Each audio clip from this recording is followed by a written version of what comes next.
Agora você pode fazer parte do clube de membros do Spurgeon TV. Esses são e-books já disponibilizados para os membros do canal. Todos os dias, novos e-books são adicionados junto com outros benefícios que só os membros têm. Sendo um membro, você passa a ajudar no crescimento desse ministério, tanto na quantidade do que podemos publicar, como na qualidade do material. Nosso propósito é, juntos, atingirmos o maior número de pessoas com solo escritura. Seja um membro do Spurgeon TV. Conhecendo Deus profundamente. Sermão número 2009, pregado na manhã de domingo, 19 de fevereiro de 1888, por Charles Haddon Spurgeon, no Tabernáculo Metropolitano, em Newington, Londres, Inglaterra. Antes eu te conhecia de ouvir falar, mas agora te veem os meus olhos. Por isso me abomino e me arrependo no pó e na cinza. Jó 42, 5 e 6. Jeová havia falado, Jó havia tremido. O Senhor havia se revelado, Jó o tinha visto. Verdadeiramente, Deus apenas mostrou as bordas de sua vestimenta e revelou parte de seus caminhos. Mas havia tanta glória inefável nisso, que Jó colocou a mão sobre a boca em sinal de seu consentimento silencioso às reivindicações do Eterno.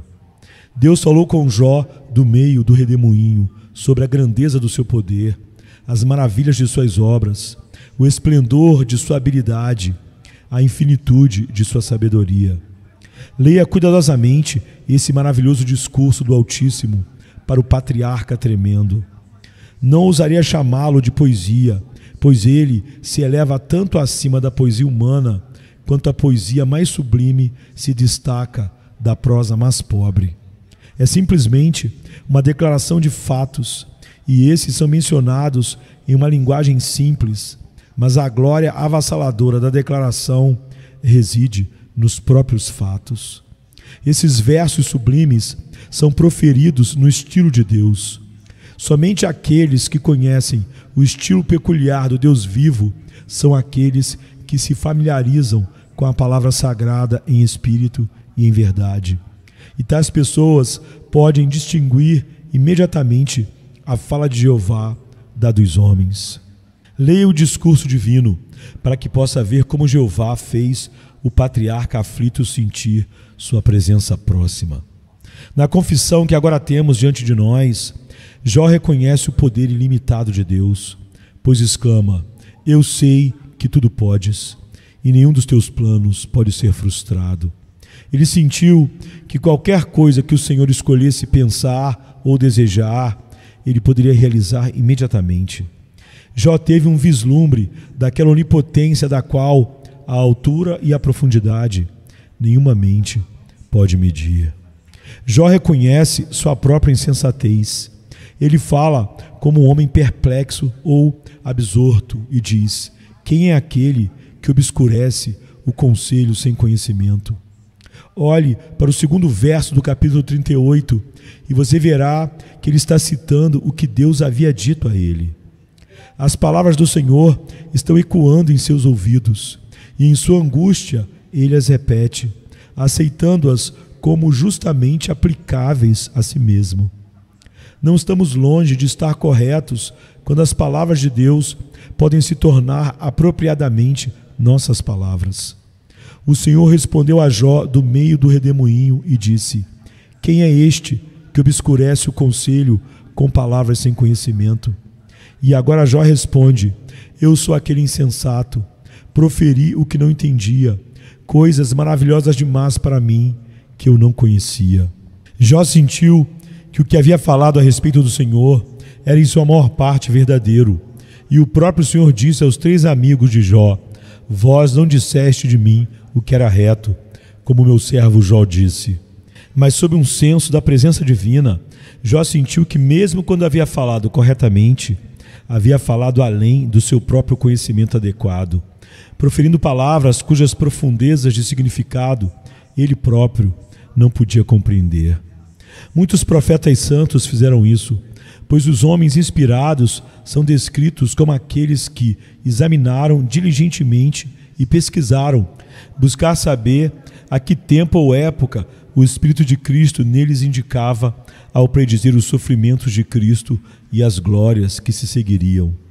Não são tanto os pensamentos do profeta que foram inspirados por Deus, mas sim suas palavras, pois frequentemente foram movidos a proferir profecias que estavam além da sua própria compreensão. Na verdade, meus irmãos, não são todos os grandes mistérios da fé acima do pensamento humano, e podemos afirmar sem medo que nenhum homem inspirado jamais conheceu toda a profundidade do significado de Deus guardada nas palavras que ele próprio foi levado pelo Espírito de Deus a escrever. Por isso afirmo que há uma inspiração verbal ou nenhuma inspiração digna desse nome. Jó, conforme nos é apresentado no texto, está impressionado com sua própria insensatez. Ele havia falado, em grande medida, o que sentia ser a verdade, mas agora sente que não compreendeu o que disse, e ao mesmo tempo confessa tacitamente que pode ter proferido muitas coisas imprudentes e impróprias em sua amargura. Portanto, ele curva a cabeça diante do Senhor seu Deus e confessa que obscureceu o conselho com palavras sem conhecimento e proferiu coisas que não compreendeu. No entanto, o homem de Deus se aproximou do Senhor diante de quem se curva. Embora confesse sua própria insensatez, ele não foge da suprema sabedoria. Embora saiba que falou ignorantemente, ele não busca se esconder do Senhor, como Adão fez quando procurou a sombra das árvores do jardim. Não, ele retoma as palavras do Senhor e é encorajado por elas a se aproximar. Leia o capítulo 38, versículo 3, onde o Senhor diz: cinge agora os teus lombos como um homem, eu te perguntarei e tu me responderás. Como um homem em um sonho, Jó aceita o convite e responde: ouve, eu te suplico, e eu falarei, eu te perguntarei e tu me ensinarás. Essa foi uma ação corajosa e sábia. Qualquer maneira que fosse Jó, ou qualquer que fosse seu estado, ele era um firme crente em seu Deus e em cada palavra que o Senhor se dignava a falar. Ele se apegava até mesmo a palavras desanimadoras com tenacidade desesperada e aprendia a encontrar mel em palavras que rugiam como leões contra ele. Portanto, quando ele está humilhado no pó, ele se lembra de que Deus o havia convidado a se aproximar dele. E embora para seus medos esse convite possa ter soado como um desafio, para a sua fé ele se torna um encorajamento e ele efetivamente responde: meu Deus, vou me arriscar a levar-te a palavra. Tu me convidas a vir e eu virei. Embora seja pó e cinzas, farei conforme me permites e apresentarei minha humilde súplica a ti. Queridos amigos, é completamente errado permitir que nosso senso de insensatez ou pecado nos afaste de Deus. Mas é completamente correto quando nossa humilhação nos atrai para o Senhor e nossa consciente necessidade nos impulsiona ao trono da graça. Quanto mais tolos e pecadores somos, mais urgente é nossa necessidade de nos achegarmos a Deus, que sozinho pode nos purificar e nos instruir no caminho da sabedoria celestial. Eu recomendo a vocês, portanto, o servo de Deus Jó, de quem posso dizer que, qualquer falha que possamos perceber nele, nenhum de nós poderia ter se comportado tão gloriosamente como ele, a menos que, é claro, o Senhor nos conceda graça semelhante. O Senhor levou Jó a encontrar falhas em si mesmo, mas Deus mesmo não se queixa dele, mas até mesmo o elogia. Os 3 amigos críticos são ordenados a trazer um sacrifício custoso, mas isso não foi exigido de Jó. E mesmo quando eles trouxeram seus 7 novilhos, o Senhor não os aceitou, até que Jó, a que eles haviam condenado, intercedesse por eles. Jó saiu vitorioso do conflito. Portanto, vamos fazer como Jó fez e nos aproximarmos do Senhor com confiança infantil, mesmo quando ele parece franzir a testa. Vamos chegar onde Jó estava quando ele disse: ainda que ele me mate, esperarei nele. Quando nos curvamos mais baixo diante do seu trono, que nossa humilde inclinação não tenha nada de distância nela. Desejamos estar mais perto de ti, ó Senhor. Assim chegamos ao texto, tendo usado a conexão como um passo para a sua porta. Temos às vezes impressões muito vívidas de Deus. Jó havia ouvido falar de Deus há muito tempo, e isso é algo grandioso. Não creio que ele tenha querido dizer apenas que tinha ouvido homens falarem de Deus, mas que realmente, por si mesmo, ouvira a voz de Deus. Ele havia sido um crente reverente nos ensinamentos de Deus e um servo obediente a seus mandamentos. Portanto, ele realmente havia ouvido a Deus. A pessoa que pode dizer isso tem muito a agradecer. É evidente que você não está morto no pecado, ou se estava quando o Senhor lhe falou, agora está vivo, pois sua voz faz os mortos viverem.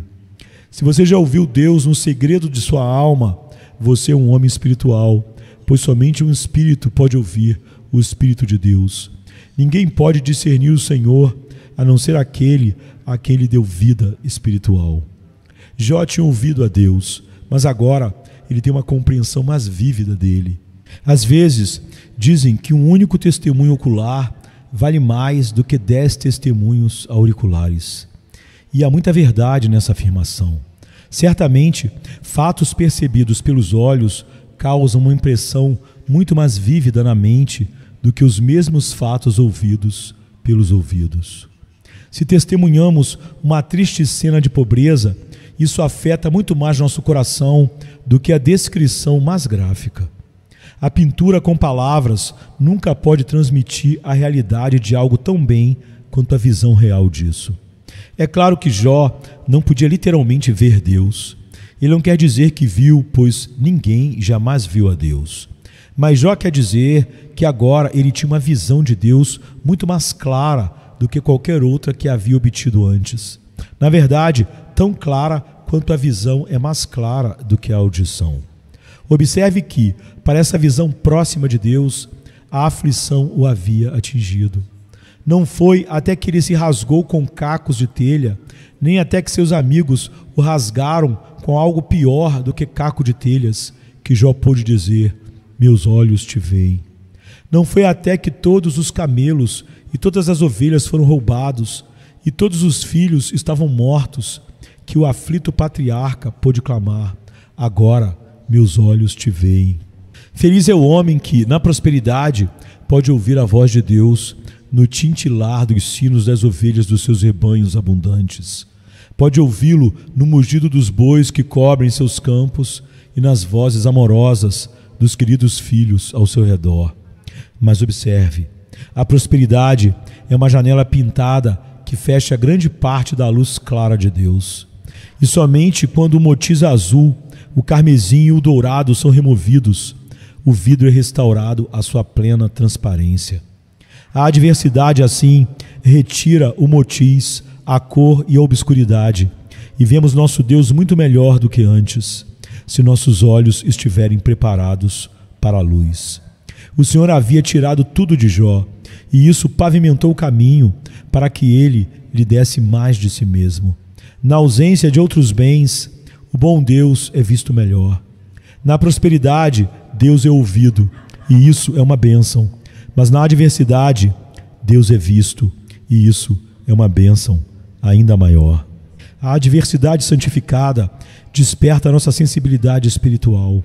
Tristeza após tristeza irá despertar o espírito e infundir nele uma delicadeza de percepção que, talvez, não ocorra frequentemente de outra forma. Digo de propósito, talvez, pois acredito que alguns santos escolhidos são favorecidos em alcançá-la por caminhos mais suaves, mas penso que são muito poucos.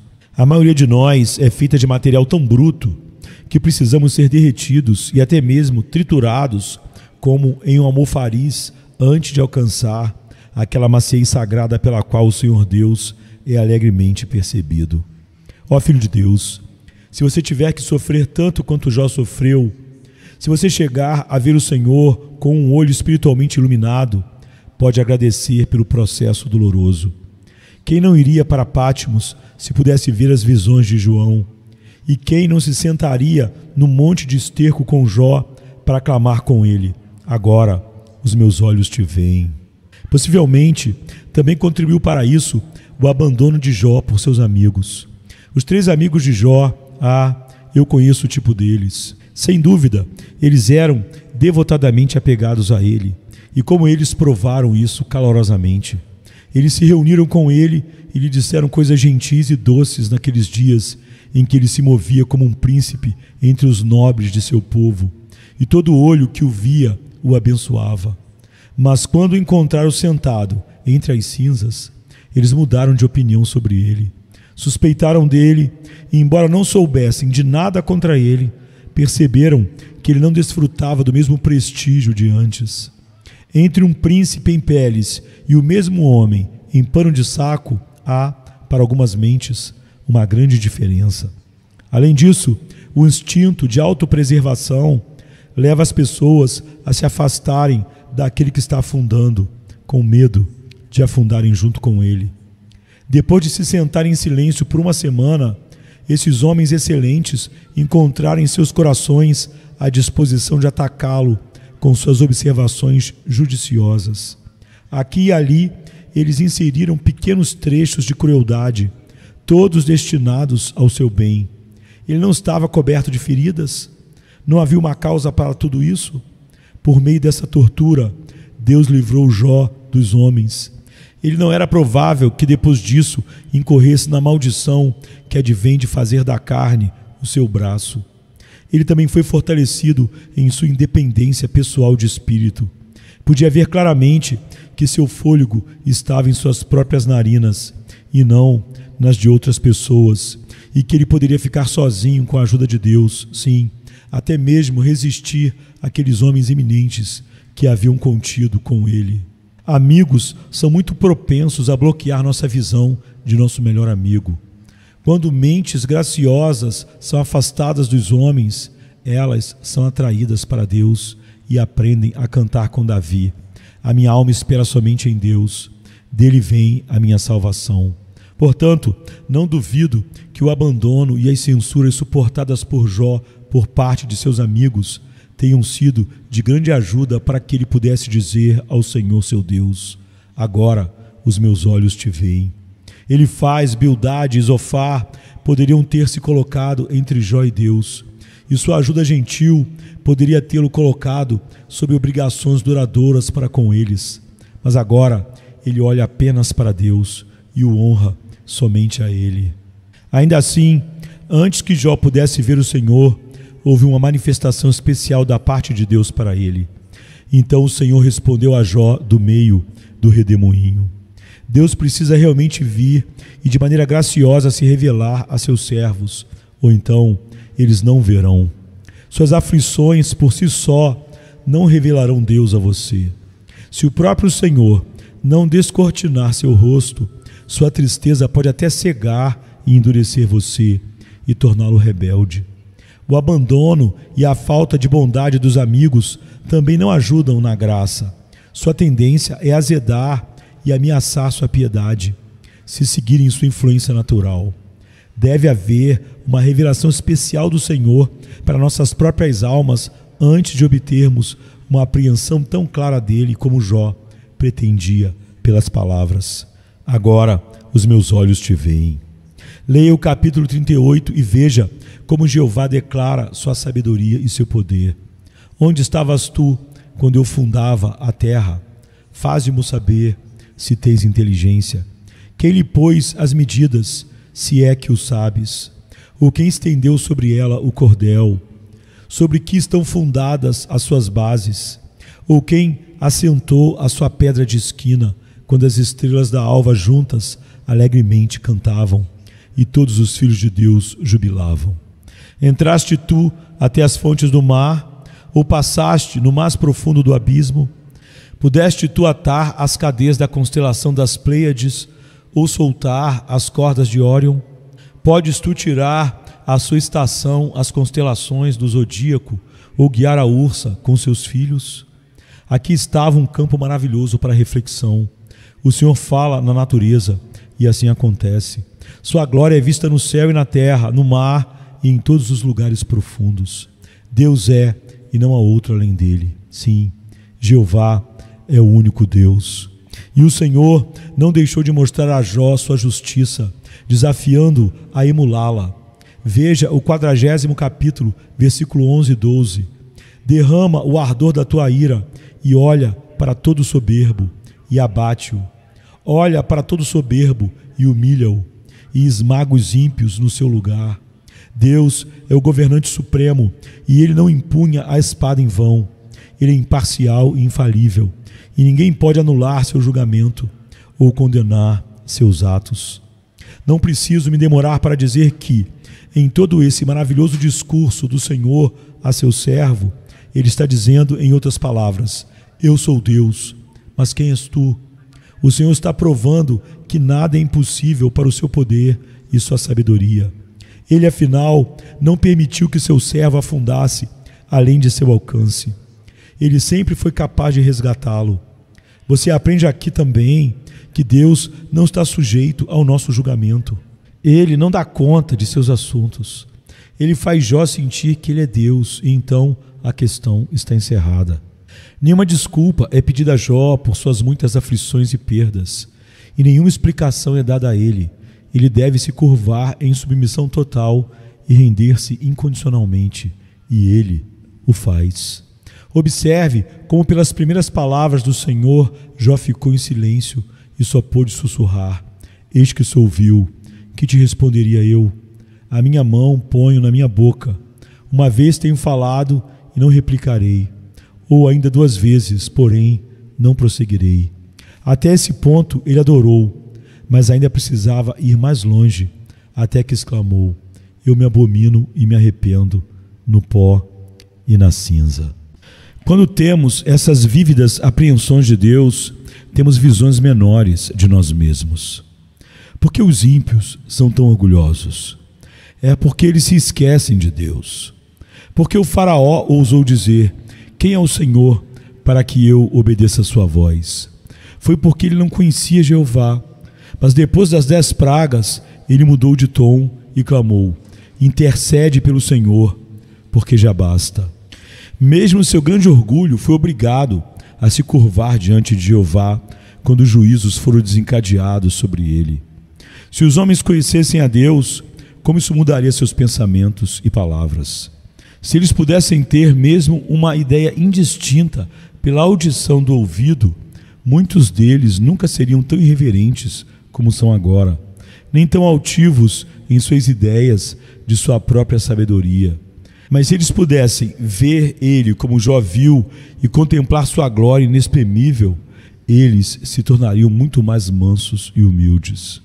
Aqui, deixe-me observar que Deus mesmo é a medida da retidão e, portanto, quando pensamos em Deus, logo descobrimos nossas próprias deficiências e transgressões. Com muita frequência, nos comparamos uns com os outros e não somos sábios. Um homem diz: não sou tão mau como muitos outros, e sou tão bom quanto fulano, que é muito bem conceituado. E se for assim, você se julga pelos erros dos outros? Sua linha de medição é falsa, não é o padrão do santuário. Se você quer estar certo, deve se medir com a santidade de Deus. Deus mesmo é o padrão da perfeita santidade, verdade, amor e justiça. E se você fica aquém de sua glória, você fica aquém do que deveria ser. Quando penso nisso, a autossuficiência me parece uma insanidade miserável. Se você quer saber como Deus é, Ele se apresenta diante de nós na pessoa do seu amado Filho. Em todos os aspectos em que não alcançamos o caráter perfeito de Jesus, nesse aspecto, pecamos, estamos pecando. Não conheço melhor descrição de pecado do que esta. Pecado é qualquer falta de conformidade com a lei de Deus. E a lei de Deus é o reflexo de sua própria mente. Na medida em que, em qualquer aspecto moral ou espiritual, ficamos aquém do caráter divino, nessa medida, caímos em pecado. Não, meus irmãos, não podemos ouvir o clamor incessante dos querubins: Santo, Santo, Santo, Senhor Deus dos exércitos, sem afundar, até nos abominarmos e nos arrependermos em pó e cinzas. Permita-me sugerir a cada um aqui que tem uma alta ideia de si mesmo e não tem senso de auto-abominação, que tal auto-honra deve surgir da ignorância de Deus. Pois há uma distância tão imensurável entre a perfeição de Deus e nossas falhas, que nossa verdadeira posição é a da humildade penitente. Nossa próxima reflexão é a seguinte: Deus mesmo é o objeto de toda transgressão, e isso coloca o pecado em uma terrível luz. O pecado frequentemente tem nossos semelhantes como objeto, mas mesmo assim não estou incorreto no que disse, pois pecados contra nossos semelhantes ainda são pecados contra Deus. Seria bom se sentíssemos como Davi: contra ti somente pequei e fiz o que é mal aos teus olhos. Portanto, pense no pecado como uma ofensa contra Deus, cometida na presença de Deus, cometida enquanto Ele está observando. Meus amados amigos, à luz disso, observem a extravagância do pecado, pois quem desejaria ofender a um Deus perfeitamente santo e totalmente amoroso? Se Deus é tudo o que Ele deveria ser, por que não concordamos com Ele? Se em Deus vemos todo o bem possível e concebível, por que nos colocamos em oposição a Ele com nossas vontades e desejos? Ele é tão gracioso para com o homem que pode ser descrito por essa única palavra: amor. E se assim é, por que não o amamos de todo o coração, de toda a alma e de todas as nossas forças? Portanto, toda falta e todo pecado são ofensas gratuitas contra a bondade infinita. Se Jeová fosse um tirano, poderia haver alguma desculpa para a rebelião, mas já que Ele é infinitamente justo e amoroso, é atroz que suas próprias criaturas, sim, seus próprios filhos, o ofendam. Observe agora a insolência do pecado. Como nos atrevemos a transgredir contra Deus? Ó homem, quem és tu para te rebelares contra Deus? Como te atreves a fazer diante dele o que ele te proíbe? Como te atreves a deixar de fazer em sua própria presença o que teu Senhor te ordena fazer? Isso torna o pecado um ato de presunção, uma provocação audaciosa e flagrante ao Senhor Deus. Assim, é evidente que da presença imediata de Deus, o pecado se revela como ele realmente é. O fato de que o pecado é direcionado a Deus nos faz curvar em humildade. Embora alguns de nós possam erguer a cabeça diante de nossos semelhantes e dizer: não sou bêbado, nem ladrão, nem mentiroso, e não ofendi as leis da integridade e da caridade. Quando nos apresentamos diante de Deus, percebemos que não tratamos a Ele como deveríamos. Para Ele, temos sido ladrões, roubando sua glória. Um homem pode roubar de Deus. Para Ele, temos sido mentirosos, agindo com traição e quebrando nossas promessas. Para Ele, temos sido ingratos. Para Ele, temos sido piores do que brutos. Em vez de equidade, temos agido com iniquidade diante de Deus. Em vez de amor, temos disseminado a inimizade. O Senhor criou e educou filhos, e eles se rebelaram contra Ele. Até mesmo nossas coisas santas têm sido profanadas. Nossas melhores lágrimas precisam ser choradas, e nossa fé mais genuína está corrompida pela incredulidade.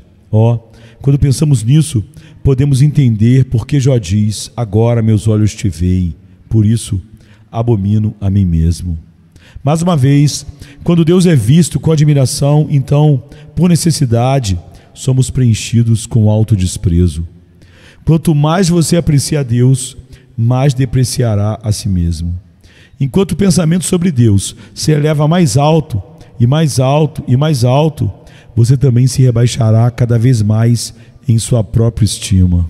A palavra usada por Jó, abomino a mim mesmo, é forte. Poderia ser parafraseada assim: sinto náuseas de mim mesmo, estou enojado comigo mesmo, rejeito de minha alma todo pensamento orgulhoso de mim mesmo, expulso-o de mim como algo repugnante e intolerável.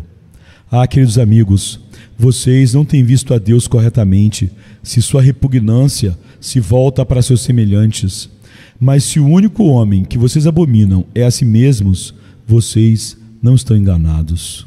Uma visão de Deus nos faz considerar nossas criaturas semelhantes com simpatia, pois elas estão envolvidas no mesmo pecado e miséria que nós. Assim como um perigo comum em um navio afundando torna cada homem irmão do seu próximo, um claro senso de nossa culpa e ruína comuns nos faz sentir a fraternidade humana. Por outro lado, uma visão de Deus nos impede de sonhar com excelência pessoal e nos obriga a ocupar o lugar mais baixo. Visto que Deus é glorioso em nossos olhos, nos sentimos envergonhados. Nós adoramos a Deus e, em contraste, abominamos a nós mesmos. Você sabe o que significa o autodesprezo? Alguns de vocês sabem, eu sei. E tenho certeza de que, na medida em que vocês verdadeiramente amam, reverenciam e adoram a Deus, nessa mesma medida, vocês estão cheios de aversão a si mesmos. Vocês, senhores finos, que erguem suas cabeças tão altas que mal conseguem passar por portas comuns, não sabem nada disso. Vocês, senhoras altas e poderosas, que não se dignam a se associar com aqueles que não estão acima de sua classe, e vocês, homens orgulhosos, que esperam que todos adorem o bezerro de ouro que vocês ergueram, não sabem nada disso. Ó homens maravilhosamente sábios, pessoas intelectuais que humildemente se autodenominam pensadores e cultos, vocês rejeitam um pobre cristão verdadeiro, capturado pela beleza de Cristo, como se fosse um idiota. Que o Senhor lhes dê 1 hora de eu abomino a mim mesmo de Jó, e então vocês estarão no lugar certo.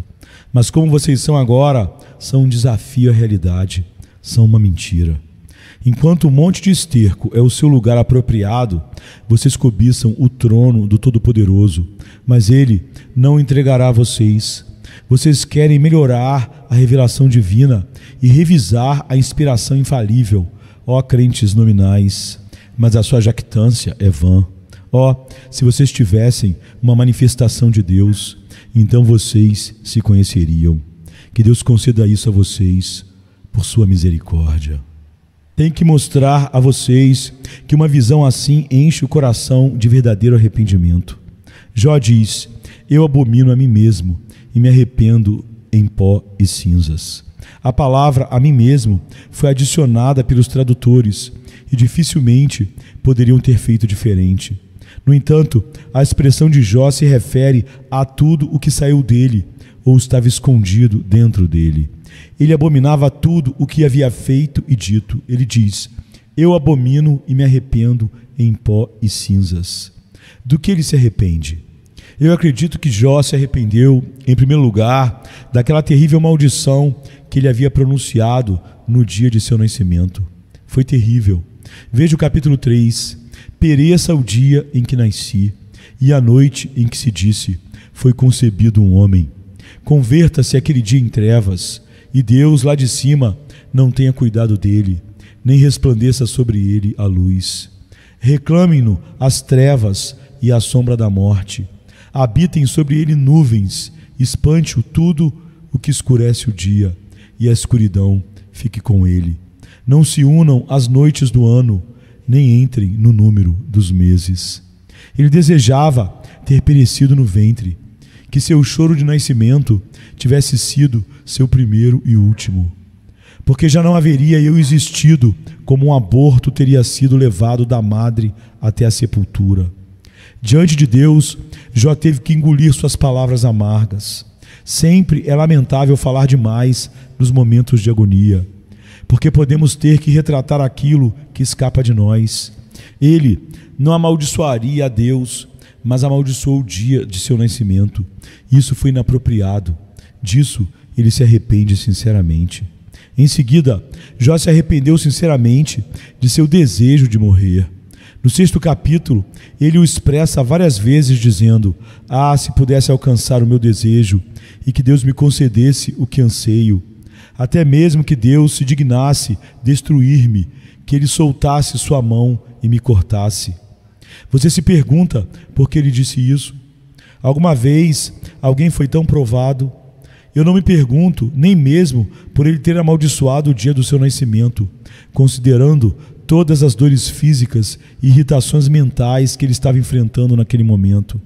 Eu me pergunto como ele se manteve firme como fez, mas mesmo assim ele deve ter olhado para trás com profundo arrependimento por sua impaciência. Os últimos versículos do livro dizem assim: depois disso, Jó viveu 140 anos e viu seus filhos e os filhos de seus filhos até a 4ª geração. Então Jó morreu velho e cheio de dias. Este é o mesmo homem que suplicou para morrer. Elias também disse: deixa-me morrer, pois não sou melhor do que meus pais. E mesmo assim, ele nunca morreu. Que criaturas pobres somos, que pressa a impaciência gera, quão pecaminoso isso é. Jó teve que se arrepender em seguida de todas as suas queixas contra Deus. Estas haviam sido muitas. No 7º capítulo, ele se volta para Deus e diz: falarei com a angústia do meu espírito, queixar-me-ei com a amargura da minha alma. Porventura, sou um mar, uma baleia, para que me ponhas guarda? Quando digo, o meu leito me consolará, a minha cama aliviará a minha queixa, então tu me espantas com sonhos e me aterrorizas com visões, de modo que a minha alma escolheu o estrangulamento e a morte em vez de minha vida. Abomino isso, não viverei para sempre. Retira-te de mim, porque os meus dias são vaidade. Porventura o homem tem esperança daquilo que está diante dos seus olhos e se aflige por causa do que vê? Ah, pobre Jó, teve que engolir suas murmurações, assim como sua saliva, pois ele se arrepende de cada pensamento rebelde. Ele se queixa de ter se queixado, e com alto desprezo ele se arrepende em pó e cinzas. Não tem dúvidas de que Jó se arrependeu de seu desespero. O 9º e 10º capítulos, assim como muitos outros trechos em que Jó fala, estão tingidos de desesperança. Ele sentia como se Deus o tivesse abandonado à mercê do inimigo, mas isso não era verdade. O Senhor nunca abandonou nenhum de seu povo. Não há registro em toda a história dos tempos um caso em que Deus tenha falhado com aqueles que confiam nele. Ele não disse: nunca te deixarei, nem te desampararei. E ele nunca deixou nem desamparou nenhum crente. No entanto, Jó evidentemente pensou que ele tinha feito isso, e ele estava muito perturbado. Jó havia proferido desafios temerários contra Deus. No 9º capítulo, no versículo 34, ele diz que não há mediador entre ele e Deus, ou então ele pleitearia a sua causa. Tira de sobre mim a tua vara, e o teu terror não me assombre. Então falarei e não o temerei, porque assim não estou em mim. Isso estava errado, e Jó se abominou por ter caído em uma disposição tão má e tão inadequada a um homem de Deus. Seus críticos o provocaram, acusando-o cruelmente de hipocrisia e maldade. E Jó se defendeu com grande fervor, apelando a Deus e dizendo: tu sabes que não sou ímpio. Isso era verdade. A indignação de um coração honesto não pode ser culpada por falar assim aos homens. Mas Jó sentiu que não poderia falar assim diante do Senhor. Ele podia pleitear sua inocência nos tribunais comuns dos homens, e lá ele podia se defender o suficiente. Mas quando a questão chegava ao tribunal do rei, ele não conseguia responder no mesmo tom, mas se sentia compelido a se declarar culpado. Jó teve que retratar todas as suas alegações e desafios. Se o caso fosse ouvido como Jeová versus Jó, então Jó cedia o ponto sem reservas. Quem é ele para contender com seu Criador em uma questão de santidade? Nós estamos errados. Deus deve estar certo, sempre certo, eternamente certo. Jó também teve que confessar que suas afirmações foram um obscurecimento da sabedoria por palavras sem conhecimento. Às vezes dizemos: eu entendo perfeitamente isso, eu poderia esclarecer esse mistério. Definimos isso e definimos aquilo para nossos irmãos, mas quando chegamos à presença de Deus, descobrimos que nossas definições são a prova da nossa ignorância. O homem vão quer saber, embora seja como um jumento selvagem. Jó abandona sua sabedoria, assim como sua retidão, embora fosse um dos homens mais sábios e santos.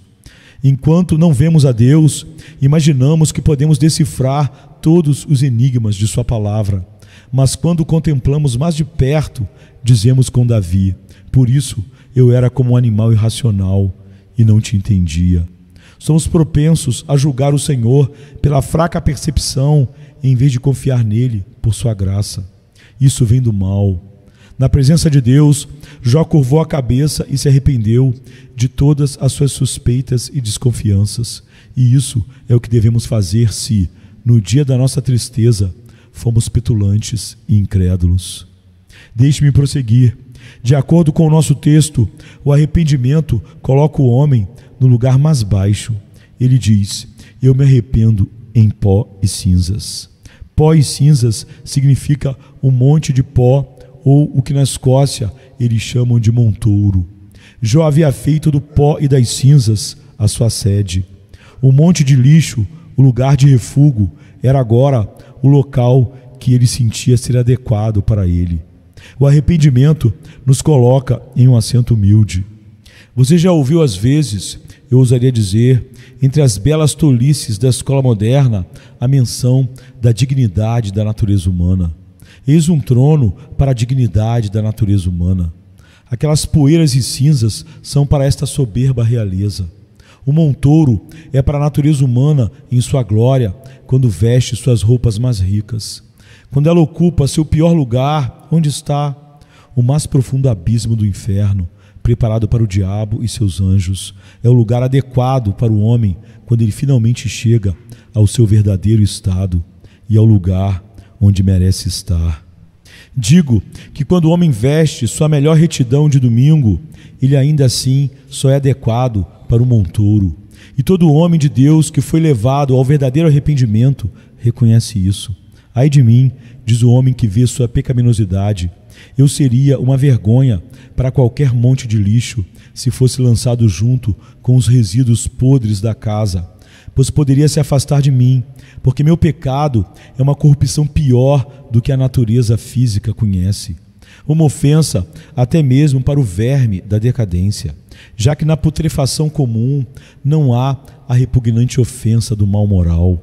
O arrependimento, você vê, faz o homem ocupar o lugar mais baixo. A seguir, observe que todo verdadeiro arrependimento está ligado à santa tristeza e ao alto desprezo.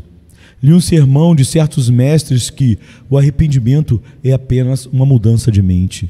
Isso pode ser verdade, mas que mudança de mente é essa? Não é uma mudança de mente como a que alguns de vocês experimentaram esta manhã, quando disseram: está realmente muito frio para sair, mas depois enfrentaram a neve e vieram para o tabernáculo. Ah, não! O arrependimento é uma mudança completa e radical de mente, e é acompanhado de verdadeira tristeza pelo pecado e autodesprezo.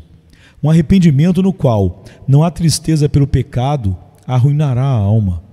O arrependimento sem tristeza pelo pecado não é o arrependimento dos eleitos de Deus. Se você pode olhar para o pecado sem tristeza, então você nunca olhou para Cristo. Um olhar de fé para Jesus quebranta o coração, tanto pelo pecado quanto para se afastar do pecado. Teste-se por este critério. Mas a seguir, o arrependimento tem conforto. Para minha mente, é bastante extraordinário que a palavra hebraica, que é justamente traduzida como arrepender, também seja usada em 2 ou 3 lugares, pelo menos no Antigo Testamento, para expressar conforto. Disse que Isaque levou Rebeca para a tenda de sua mãe e consolou-se após a morte de sua mãe. Aqui, a palavra é a mesma que é aqui traduzida como arrepender. A mente de Isaque mudou em relação à morte de sua mãe. Assim como há na palavra hebraica apenas um toque de conforto, assim também, no próprio arrependimento, com toda a sua tristeza, há traços de alegria. O arrependimento é um doce amargo ou um amargo doce. Depois que você o tiver provado na boca como fel, ele descerá ao seu ventre e será mais doce do que o mel e o favo de mel. A porta do arrependimento se abre para os salões da alegria. O O arrependimento de Jó em pó e cinzas foi o sinal de sua libertação. Deus voltou sua ira contra os 3 críticos, mas justificou Jó e lhe deu o honroso ofício de intercessor em favor deles. Então, o Senhor mudou a sorte de Jó quando ele orou por seus amigos. O Senhor abençoou o fim de Jó mais do que o princípio, e o ponto de virada foi aquele assentar-se no pó e cinzas. Quando você é levado tão baixo quanto pode ser, a próxima virada deve ser para cima. Portanto, abaixe-se. Tire as penas de seu orgulho e a ostentação de sua autojustiça. Deixe-se cair entre as coisas inúteis e sem valor. A partir desse ponto, você ascenderá. Quanto mais esmagado, humilhado, exausto e próximo da morte você estiver, mais preparado estará para que Deus o levante. Jó era um santo incomparável. Nenhum de nós pode se comparar a ele. E se aquele homem reto e íntegro teve que dizer: eu me abomino, o que você e eu diremos quando virmos a Deus? Em breve o veremos no trono do julgamento. Como suportaremos isso? Se você não tem outra justiça além da sua própria, ficará nu em sua vergonha no dia em que o Senhor aparecer. Vocês, homens autojustos, ousam se apresentar diante de Deus em sua própria justiça? Se ousam, eu me maravilho com sua presunção. Jó não ousou. Ele podia enfrentar corajosamente seus acusadores, mas diante de Deus, ele estava em outra atitude. Quando chegar a hora de morrer e comparecer diante do Altíssimo, vocês que não têm outra justiça além daquela que teceram, o que farão? Se Deus levar sua alma de uma vez, vocês ousarão se apresentar diante dele com esse belo caráter de vocês, essa maravilhosa moralidade, essa grande generosidade? Se ainda tem algum bom senso, não ousarão tentar tal coisa. O que faremos nós? Irmãos, não temos medo, pois há uma justiça de Deus que nos é concedida pela fé em Jesus Cristo. Deus mesmo não pode encontrar falhas em sua própria justiça. E se Ele me concede sua própria justiça, a justiça de Deus, que é pela fé em Jesus Cristo, que é um dom de Deus, que é para todos e sobre todos os que são chamados eficazmente pelo Espírito e que creem, então posso esperar sentar-me, não no montouro, mas no trono, regozijando-me ao me encontrar em Cristo Jesus, coroado com uma coroa que terei prazer de lançar aos seus pés. Como somos felizes se podemos verdadeiramente cantar: Jesus, teu sangue e justiça são minha beleza, meu vestido glorioso. Entre mundos em chamas, revestido com estes, com alegria erguerei minha cabeça. Venha-se, cansado estás, e eu descanso darei.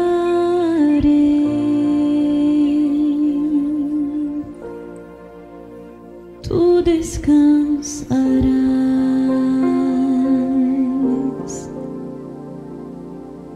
Venha-me se não tens paz, e eu darei paz sem fim.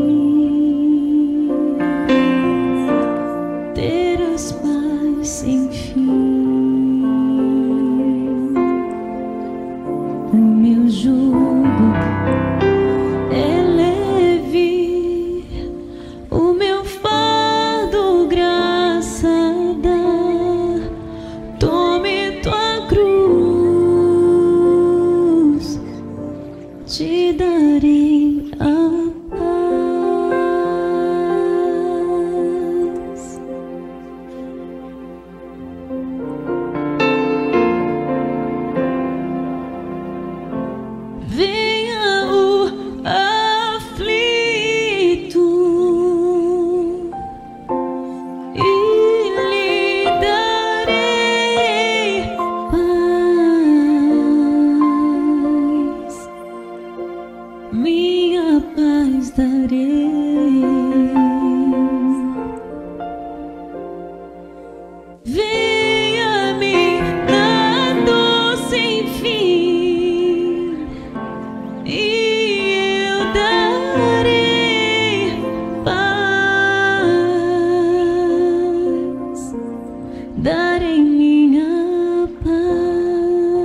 Vem